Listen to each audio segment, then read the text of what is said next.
Mary Jane Miller, who a lot of you know and love, introduced me to this incredibly talented singer, dancer, oboe player years and years ago when he was performing in Forbidden Broadway in Los Angeles. I think it was Forbidden Broadway Y2KLA. And super excited to have him here. Ladies and gentlemen, it is Jason Graae. Hello. How are you, Jen? I'm good. I'm going to have our crew go to the Zoom that's on the stage and hit gallery view, and everyone will be able to see us side by side. It's going to be so great, Jason. Oh my God, it's happening so fast. I know, technology. Technology. How weird. And it's like 4 seconds after when I'm actually speaking, I see it's happening. Yeah. It's a 4-second delay in case I say fuck. Oh shit, you said fuck. Oh fuck, you said shit. It's so nice to see you. And by the way, if Bob doesn't want to take that raise, I am available. Got it. Yeah. Okay. Want to put it out there. Sure. Yeah, I'll make a note of it right here on my card. With your pencil. Exactly. How are you? I am so great. Life has never been better. My career is skyrocketing right down the toilet. It's been such a great year. But the great thing is we're all in it together.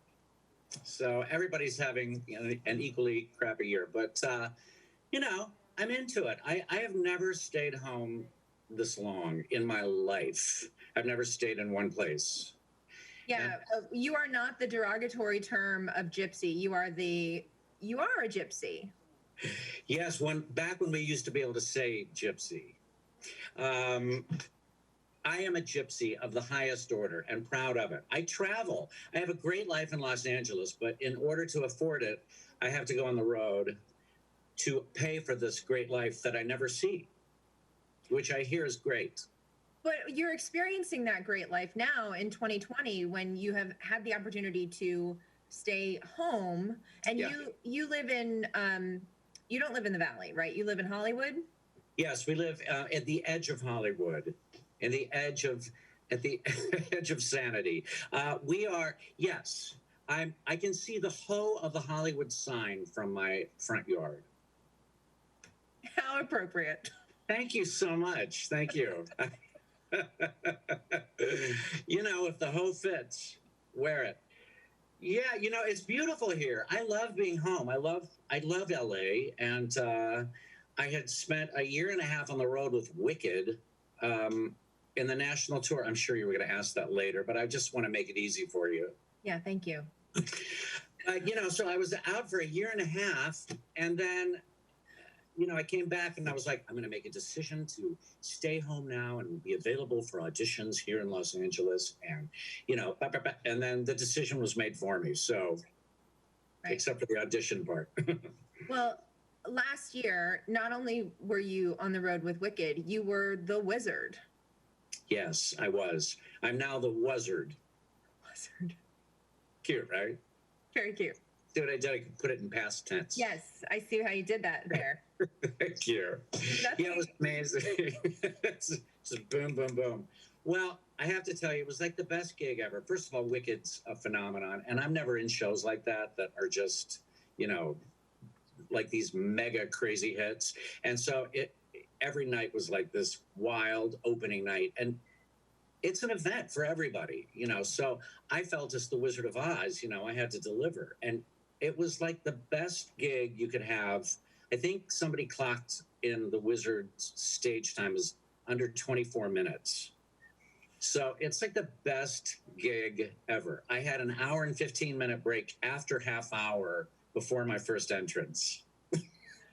So you were kind of the Judi Dench of Shakespeare in Love, right? Totally. Oscar-winning performance, 8 minutes of screen time. Exactly, it was that. It was totally that. Without the Oscar. So let's back up. I mean, we kind of hopped right in because we've known each other for a while, and all of the people on campus watching we'll know you from your voice and from a lot of your work off screen, because not everybody had the opportunity to be in New York to see all of the incredible performances that you were part of.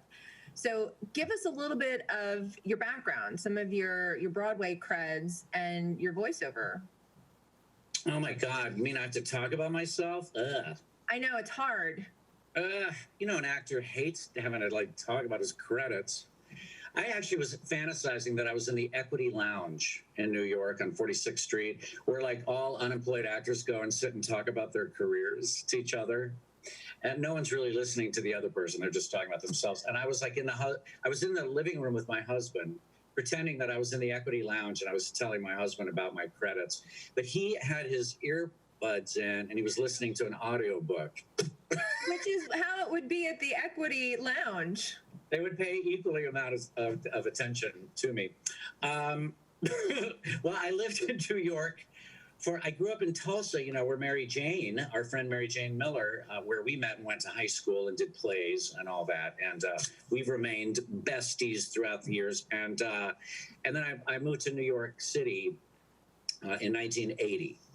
And my first job there was Godspell, which I got like 2 weeks after I moved there at the Equity Library Theater, which was a great off-Broadway showcase. Really great. You made $21 a week, but everybody came to see the show, and I got an agent from it. Scott Bakula played Jesus, and he was hot. Still is. He still is. But yeah. It's like weird because we all like, you're supposed to like, you know, really look up and worship Jesus, but we all wanted to go to bed with him, which is weird. Yeah. You know, and but he was very, very dynamic. And Liz Calloway was a really bad musical joke. What? Looking up at Scott Bakula singing "Prepare Thee." Okay. Sorry. Day by day. Listen, no, the jokes write themselves. That was good though, Jim. That's true. Well, thank you. Yeah, so that was my first one, and it was weird doing Godspell at Equity Library Theater because it's a real showcase. But Godspell is such a beautiful ensemble show with this fun spiritual message told in a fresh way with clowns. We didn't play clowns in our version. We were normal people, which was kind of nice, but when you're doing a show like Godspell with this beautiful message and all the cast is trying to get an agent, it's weird, you know, because everybody was like, I'm gonna cry really hard at Jesus's death and show them I can do drama too. You know, it was weird. It's like a bizarre circumstance, but it was a nice kind of beginning. And you know, I did a lot of shows. I did my Broadway debut was Do Black Patent Leather Shoes Really Reflect Up? I'm sure a lot of your viewers will remember that. And it lasted 5 performances on Broadway. We had 2 weeks of previews. We actually opened in Philadelphia, where it was a hit. And when we came to New York, the New York Times said, this was a hit in Philadelphia, which shows you that the Liberty Bell is not the only thing that's cracked, Jen. Ooh. Yeah, and I went downhill from there. But that review didn't mean anything to you. No, I was 23 years old. What care I? I had made my Broadway debut and a huge flop. It actually would have been, the thing that I'm most depressed about is that it was 1982, and that would have been like the biggest flop of the season, which I'd be proud to be part of. And then Moose Murders came along like 2 weeks later. Have you heard of that show? Moose Murders is kind of legendary in the Broadway world. It was such an enormous flop, and it closed on opening night. And Moose Murders eclipsed the flopdom of Do Black Patent Leather Shoes Really Reflect Up, and I was kind of sad about that. So you're kind of the bridesmaid of flops for 1982. Yeah, we didn't even get to be the biggest flop. What's the point of being the second biggest flop?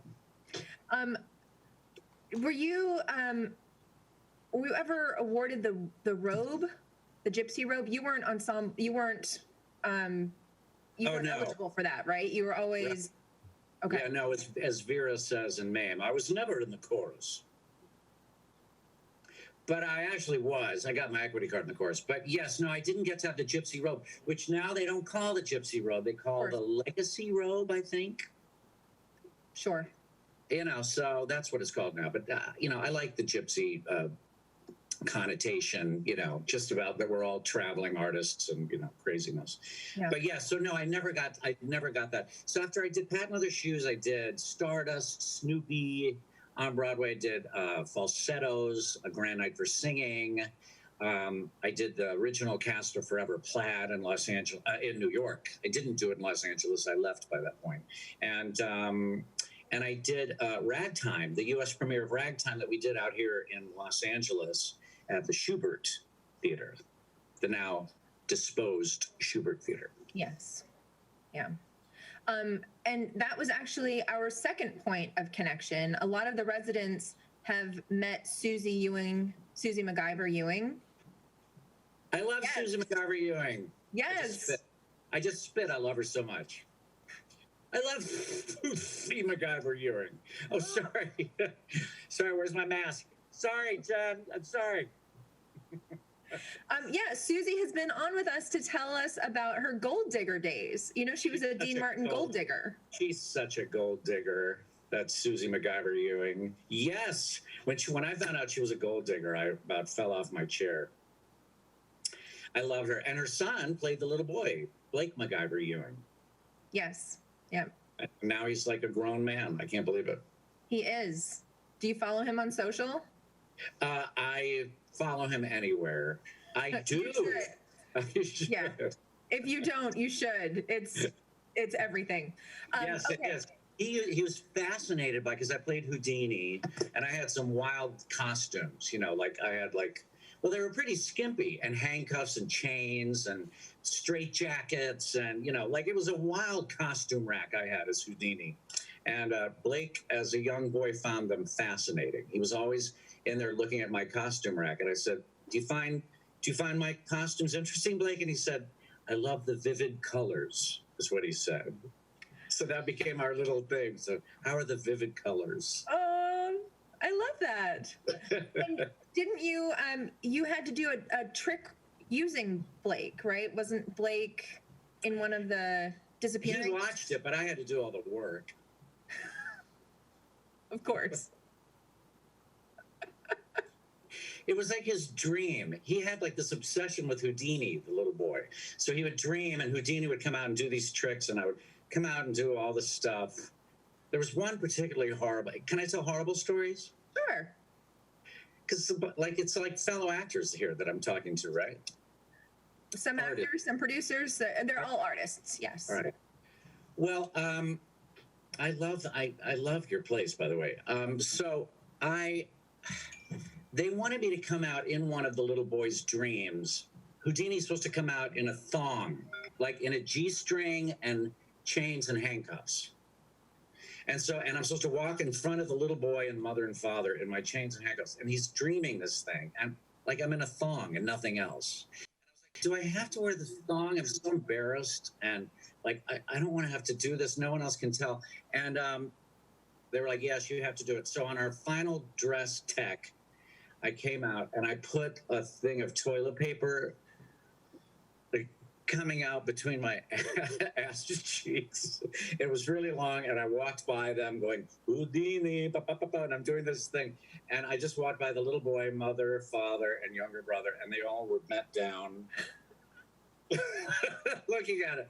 And finally, our producer, Garth Drabinsky, from the house at the Schubert Theater goes, all right, get him a body stocking. It worked. Good.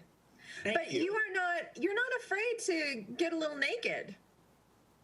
Get a little closer. I got naked on an album cover. You sure did. Yeah. Not fully dressed without a smile. Yeah, and it was not Oprah's body double. No. So it was mine. I mean, it was my body. It wasn't my body double. Yeah, it was Charles Strauss who wrote Bye Bye Birdie and Annie and Applause and all that stuff. So the producer thought, he said, well, no one's going to know who the hell you are in Kansas City. So why don't we call it You're Never Fully Dressed Without a Smile from Annie, and you could be naked except with a top hat. So I did that, and it did help album sales. It is a memorable album cover, for sure. Some people say it's their favorite album and they've never even heard it. The top hat was strategically placed, just yes, so that everyone is. Yes, it was. I was lying down. It was like the Burt Reynolds pose from Cosmopolitan. For those of you who remember that, you probably don't, Jen. You're too young, but I do. And he had like a towel over his crotch while he was like doing that. So I was that, except I had a top hat, and we had to shop everywhere to get a big enough top hat. Yeah, yeah. So that's very child appropriate. Let's talk about some of your commercial ventures, because I want to. Not awkward at all. Conversation stopper. I want to get to some of my favorite stories of yours, which kind of center around Elaine Stritch.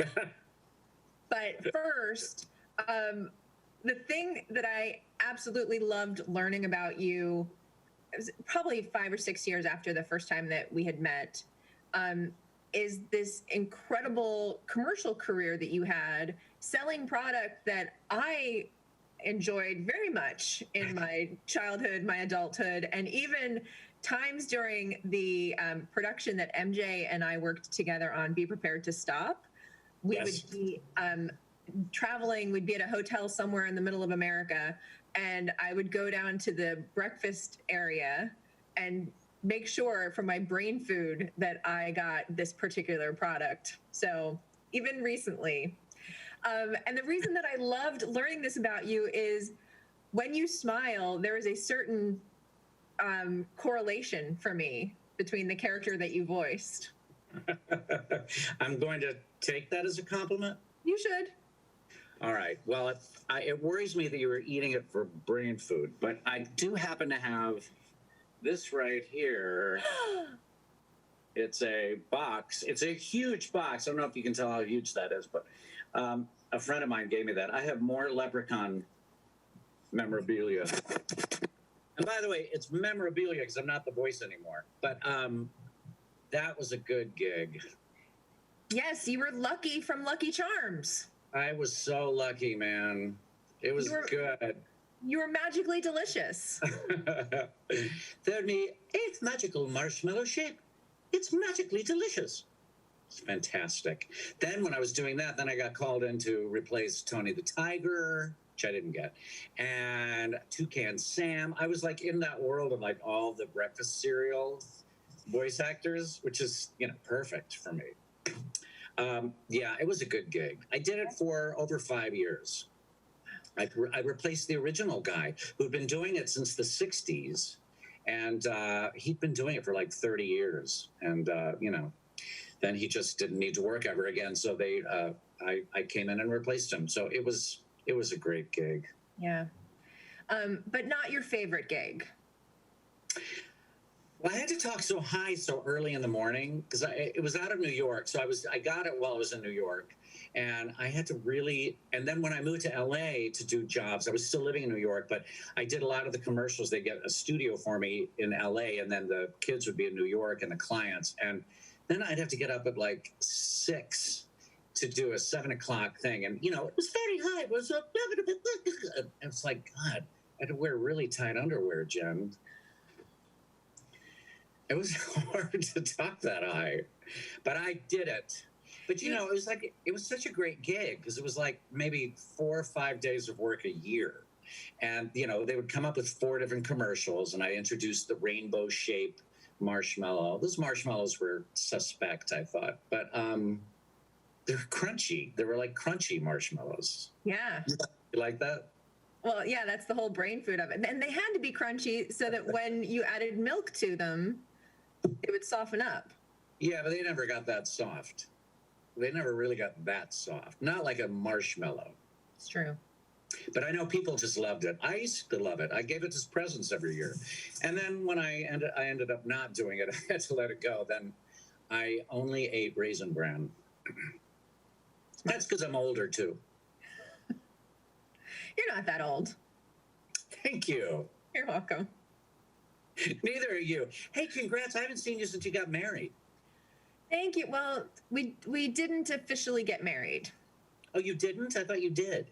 We did a commitment ceremony to just kind of mark what would have been the date, because we had all the fixins. Like, we sent the invitation out, we had a hotel booked, and then we just couldn't have our families travel. So got it. Yeah, but it was a beautiful little ceremony, in large part thanks to Bob Beecher, who we were a couple minutes late for because he had to do his update a little early. He gave us the gift of using his backyard as a place for the. Oh, how nice! Mm-hmm. So now you can't live together yet. No, that's correct. That's too bad. Wow. So do you have a plan for next year? No. It is sobering to work in this. The campus is incredible. MPTF does amazing things for the entire entertainment community, but it has been very informative for me and the crew that have shifted to doing this live show. The reason that we're doing the live broadcast is because we want people to stay safe and to stay emotionally and mentally healthy, as well as physically healthy. But we are hearing the information first and foremost and regularly. So I get more and more cautious about trying to plan anything. I just want to wait until everyone has been vaccinated, everyone's had their second vaccination, and there have been a couple of months to make sure that we're at like 80% of the population. And I get it. It's been such a lesson in just living in the moment because, as an actor, you're always living in the future. You're living in the next moment and your next gig and getting ready for the next gig and auditioning for the next gig and planning to go on the road. And you're always like thinking ahead, and there is no thinking ahead right now. So, I'm just in the moment because I think backwards a lot. I've been taking a writing class with Claudette Sutherland, who was the original Smitty in How to Succeed in Business Without Really Trying in 60. And she is a force of wondrous nature. And so we do this Zoom. She's got a bunch of classes. And so we do this Zoom writing class. And I've been doing it now for 10 months. And it's great because you think backwards because there's no future to think about yet. So you just go back to your memories. And, as I get older, I worry about these stories. I have all these great theater stories. And am I forgetting them because I'm at home with nobody new to talk to? And my husband's heard them all. So I just wrote them down, and you start writing and that unlocks other memories. Like, oh, I forgot so-and-so was there. And this happened that same night. So it's been really fascinating. So I'm living in the past. I am joyful to hear that because, as I said, I've already teased, I want to hear some of the Elaine Stritch stories. We haven't talked about Jerry Herman. Like, there's so much to share and so many great stories that you tell so beautifully. We're going to have to schedule yet another time because we've only got 20 more minutes. I'm available anytime you want. Let me check my calendar. I think I can squeeze you in. Any day the rest of the month, I'm available. Excellent.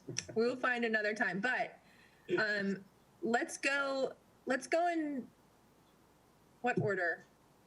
Let's talk about Jerry Herman briefly and then do one of the Elaine Stritch stories. Okay. Because your relationship with Jerry Herman is something to be envied.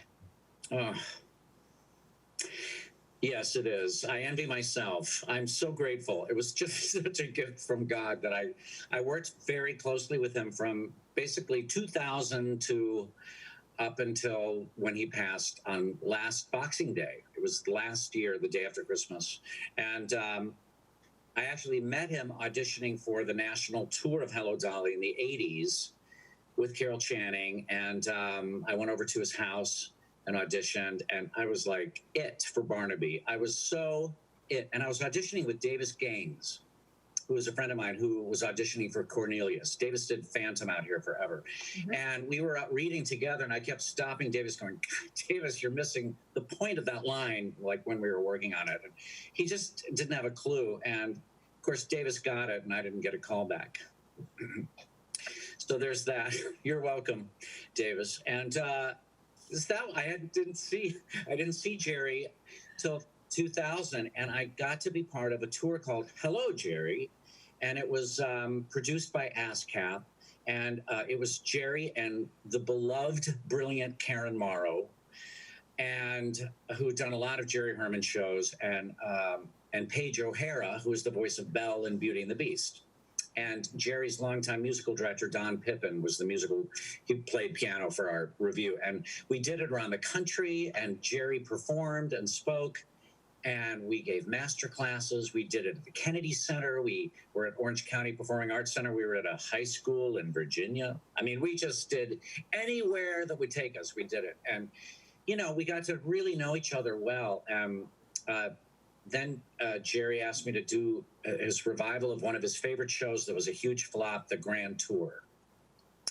And it had starred Joel Grey on Broadway. And it was just a big flop. And Joel Grey was always a hero of mine. And Jerry said they were doing it out here in LA. And, would I be part of it? And he said, the role reads like my driver's license. And I said, let me check my schedule, Jerry.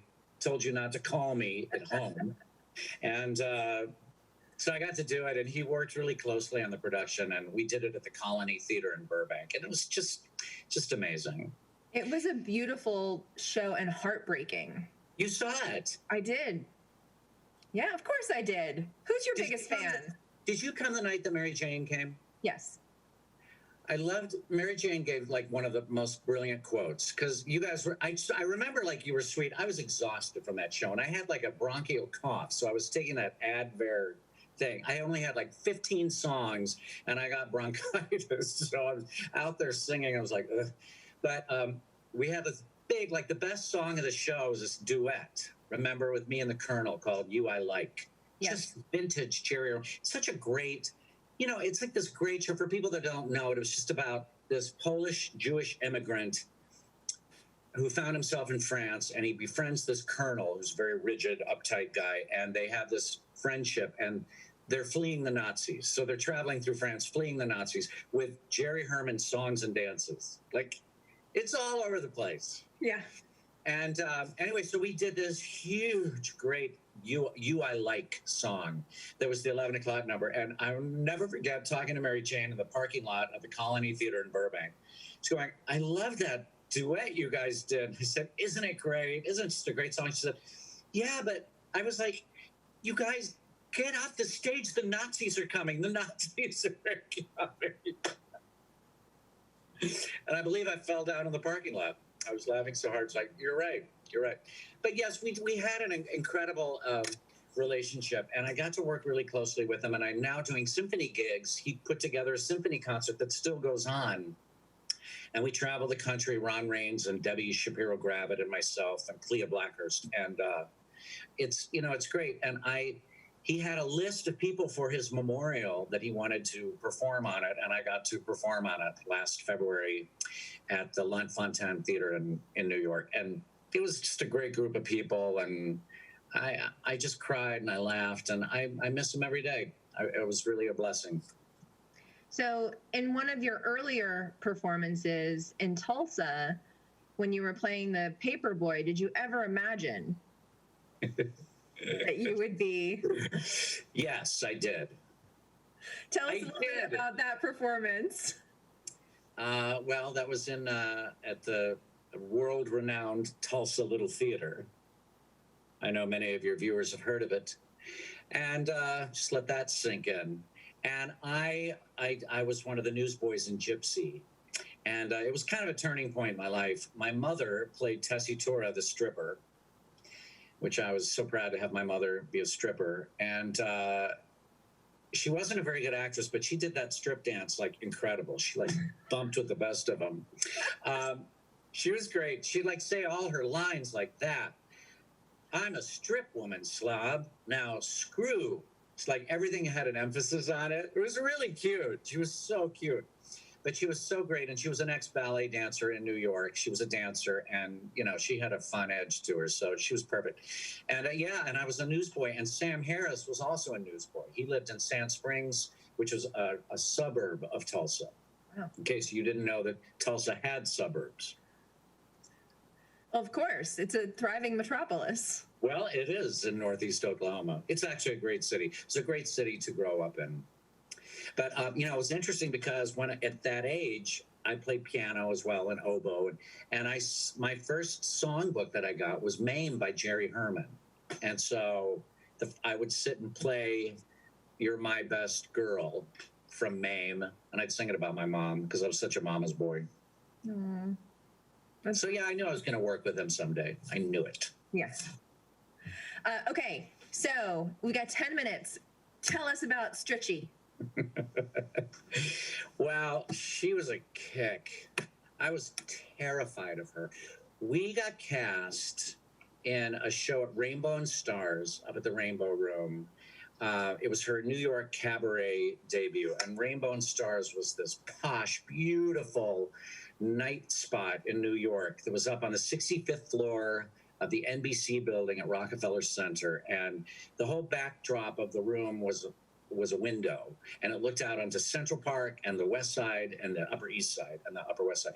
And it was like being you figured this is what it was like being in George Gershwin's living room, you know, and there's a grand piano and we'd perform. And so they started doing these reviews, and the Rodgers and Hart review was like, it was the hottest ticket in town. We ran for almost 2 months, and it was a huge hit. And it was Elaine Stritch, Margaret Whiting, Judy Kuhn, who had just done Les Mis, and myself. And I called it 3 baritones and a soprano, because those voices were low, except for Judy Kuhn. But I had the second highest voice in the show. Elaine Stritch was like, she was low.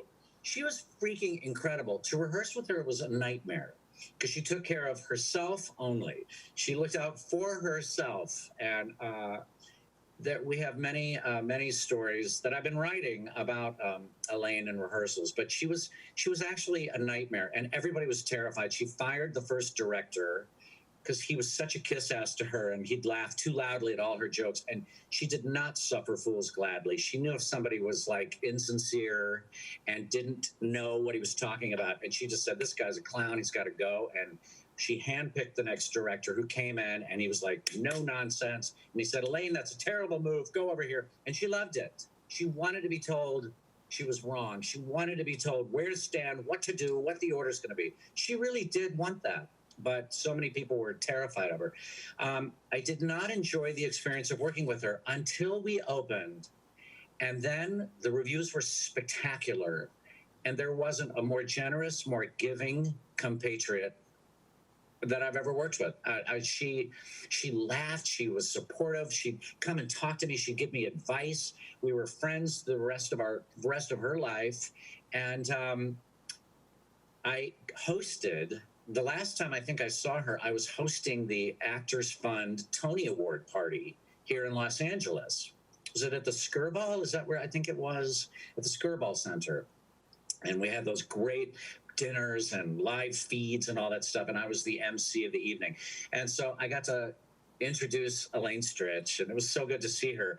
Elaine was introducing Stockard Channing, who was receiving the Julie Harris Lifetime Achievement Award. And Stockard really wanted her friend Elaine to introduce her. And it's never a good idea, because Elaine is genius, and she was brilliant. And Elaine killed in her introduction to Stockard Channing. And Stockard came up, who was loaded. And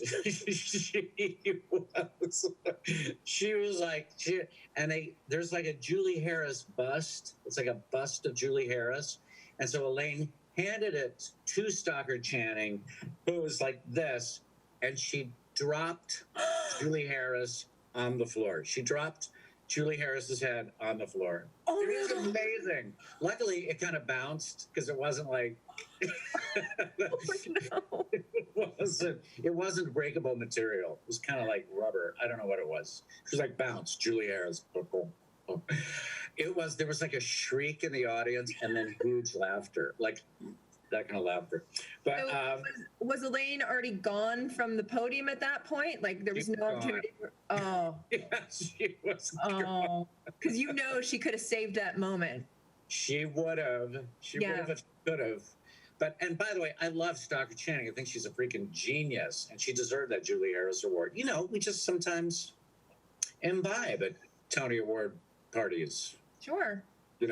But yeah, she was really she was a force of nature, and watching her sing 10 Cents a Dance in that Rodgers and Hart show, and Zip that she actually did in the first revival of Pal Joey. My God, it was a masterclass. Every single night I just sat there with my mouth agape. She was fearless, just fearless. So we've got a couple minutes left. I'm going to open the phone lines. If you would like to ask Jason a question, call us at 1-221. I'm going to carry on just because I don't get the chance to see him nearly enough. Please, by the way, say hello to Glenn. He has transformed MJ's balcony. So well done, Glenn. He's a landscape designer, for those of you who might not be familiar with his work. And yeah, he's great. It's actually, thank God for Glenn, because people are going out into their yards and lawns and taking care of them during this pandemic. So his work continues. So great. That's great. I yelled at him a few weeks ago because he came home from work and ate and sat down and watched TV. And I said, well, your life's just the same, because I'm a charmer. That's what I do. So we started down this path and I interrupted it. What has been your favorite role thus far? I mean, I know that you loved The Wizard, but is it Forever Plaid? Is it, the Bridesmaid Flop? Do patent leather shoes reflect up? Definitely was not that. My favorite role, Falsettos. Falsettos is a beautiful show, and I did it on Broadway in the tour. And I played Mendel, the heterosexual Jewish psychiatrist, and that was amazing. I loved every second of that show. It was a beautiful show. And I loved Jakubowski that Jerry wrote in Grand Tour. It's a great part. The show's got kind of multiple personality disorder, but the role is just incredible. And by the way, the role is so Jerry Herman-like. He's an optimist. He's a survivor. Jerry lived with HIV since the 80s. He's survived it for almost 40 years. He survived living with HIV. When we first met, I thought, wow, at least I got to meet him once and work with him once. But God, what a force of nature. But he survived it against all odds. I'm seeing here on the Zoom that your favorite role was actually Sancho Panza. Yes. Well, thank you, Mary Jane, for that. Yes, Mary Jane and I actually at the Edison High School in Tulsa performed in not Man of La Mancha, because they would have had to pay rights for that. So we did The Adventures of Don Quixote and then added music to it. And Mary Jane played Josephine wonderfully. She was the housekeeper. And they sang, I'm only thinking of him. I'm only thinking of him. Great trio. And I was Sancho. And my mother, that was kind of the template for all the roles to come. She'd compare it. She said, well, honey, there was no Sancho, but you were good. She loved my Sancho. Will you come back at some point and regale us with a little oboe? Yeah. You're such a gifted musician. I mean, a really beautiful, talented singer, but your oboe playing, it's beautiful. All you got to do is ask. All right. I love it. I love it. Perfect. We're going to wrap it up for now, but I am so grateful for this time that we got to spend, and we will find a time in the very near future to have you back on the air with us. Jen, thank you for giving me the reason to live today. It's so good to see you. I've missed your face. It's been so long. I miss your face too, and we're miles away from each other. Are we? Just miles. Where do you live? Miles. I'm in Valley Village. I'm in North Hollywood. Spitting distance. Yes. Although I know you need a passport to come over that rest of the hill, right? We're so close. We're so close. We're right on the border. Valley adjacent. Valley adjacent. Thank you again. We're going to show the schedule. We're going to have Jason back in the very near future. And don't forget, coming up at 12:30, Defy Bloods from Netflix. Jason, thank you so much. I loved it. Stay safe, everybody.